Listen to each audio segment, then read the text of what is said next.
बहुत समय पहले सुदर्शनगढ़ नाम के राज्य में राजा त्रिलोचन राज करता था। राजा की एक ही संतान थी, राजकुमारी अमाया। अमाया साहसी, दयालु और सत्यनिष्ठ थी, लेकिन राजा की दूसरी पत्नी रानी मादुला उसे हमेशा कांटा समझती थी। रानी मादुला की एक ही इच्छा थी, उसका बेटा वीरेंद्र सिंहासन पर बैठे। पर अमाया बड़ी थी और राज्य के लोग उसी से प्रेम करते थे। एक रात रानी ने महल के महायाजक घोर तपस्वी से मिलकर कहा, अमाया को रास्ते से हटाना होगा। मेरे पुत्र के लिए रास्ता साफ करो। महायाजक ने कहा, यह कार्य आसान नहीं।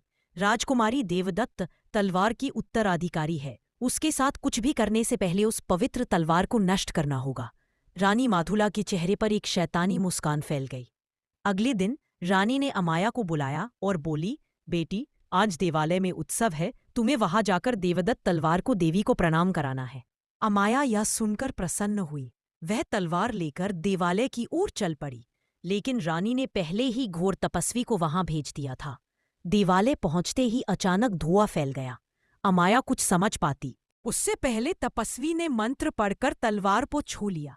एक तेज बिजली कौंधी और तलवार पत्थर बन गई। घोर तपस्वी ने दुष्ट हंसी में कहा, अब तुम बिना शक्ति की वारिस हो।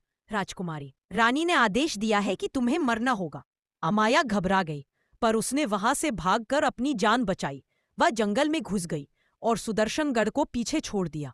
जंगल में अमाया कई दिनों तक भटकती रही, भूख, प्यास, डर, लेकिन उसका मन शक्ति से भरा था।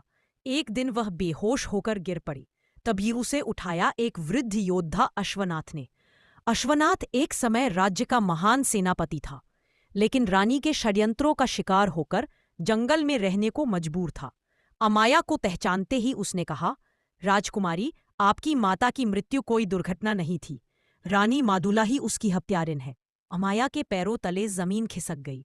अश्वनाथ ने आगे कहा, आपकी मां ने मरने से पहले अपनी शक्ति का आधा भाग देवदत्त तलवार में संचित किया था। यदि तलवार टूट गई तो शक्ति संग तुम्हारा भाग्य भी टूट सकता है। अमाया ने दृढ़ स्वर में कहा, मैं तलवार पुनर्जीवित करूंगी और राज्य को सत्य वापस दिलाऊंगी।